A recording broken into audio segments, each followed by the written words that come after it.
You know, everybody knows the Holy Temple was destroyed because we didn't love each other. You know, when you hate somebody, you think you have a reason. But, you know, the Torah says, the sisno is the chicha bilvavecha. When you hate somebody, you're angry, you have to tell them. Because most of the time, it's just a misunderstanding. You never know. So here's my story. Somewhere in Europe, without mentioning names, there's a besmedrash. I'm walking in, and they're just beginning Shoichan Ad. Oy vey, the Chazan has no voice. But not only no voice, you know, mamash. He has a no voice. And he can't read Hebrew. He doesn't know the words, no niggun. It was clear to me, most probably he's a rich man. Maybe his yahrzeit after his mother-in-law, and we have to suffer. He gives $100 for the shul, and they let him daven. I thought, this is disgusting. Mamish, disgusting. Anybody for money can daven for the ummah, you know, it's the end of the world. So I decided, I'm not davening with this minyan, I'm going in a corner for myself and daven. Okay, but what can you do when it comes to Kedusha? You have to say Kedusha with the minyan, right? And Mamish, it turned my kishkas over.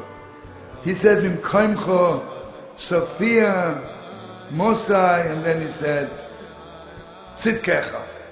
I couldn't believe that the people tolerate this. Now you have to open your hearts again.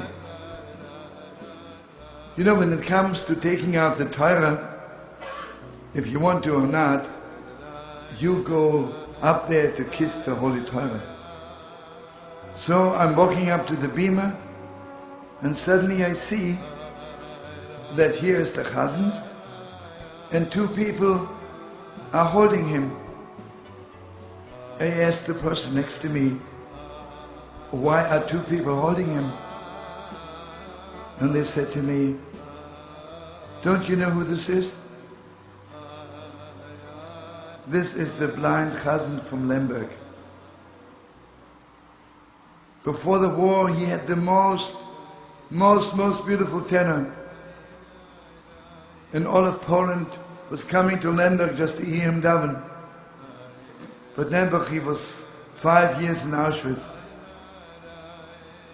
When I looked at his face, I could see Lemberg. He had no more eyes, just scars over his eyes from the whipping. And Lemberg, he lost his voice. Lemberg. And he didn't want to daven. He says, I don't know the words, and I can't sing anymore. But the Yidden says, we remember you from Lemberg. Please, just one more time. Please. Who can bring all our prayers, all our pain before God, if not you? I mean, can you imagine how he was davening? If I live 1,000 years, I will never daven on Yom Kippur like he davened on that Shabbos morning. Thought to myself, where are my ears? This Yid was davening.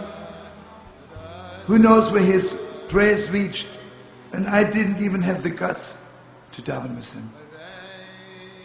But you know, my beautiful friends, whenever you're at the end, then God has compassion upon you, and something happens, and someone gives you back your neshama. As he was coming down with the Torah, two people were holding him. As he passed me by, instead of kissing the Torah, I kissed his hand. And he said to the people who are holding him, who kissed my hand? So they told him, Shlomi Karbach. And suddenly he turned Lemberg, his blind eyes to me, and he said, hey, Shloimele, I like you negunim.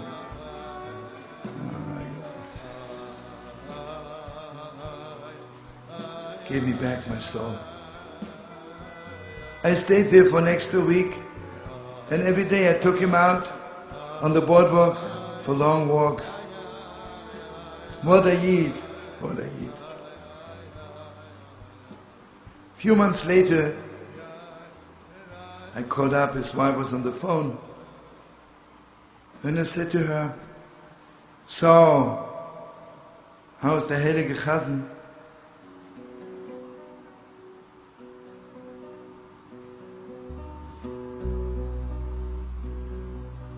I called up and his wife was on the phone, and I asked her, how is your holy husband? How's the Heilige Chazan? And this is what she said. Don't you know, my husband has a new position. Became again the Chazan in Gan Eden. He's again the Chazan in Gan Eden. So the tzaddikim, so the holy people.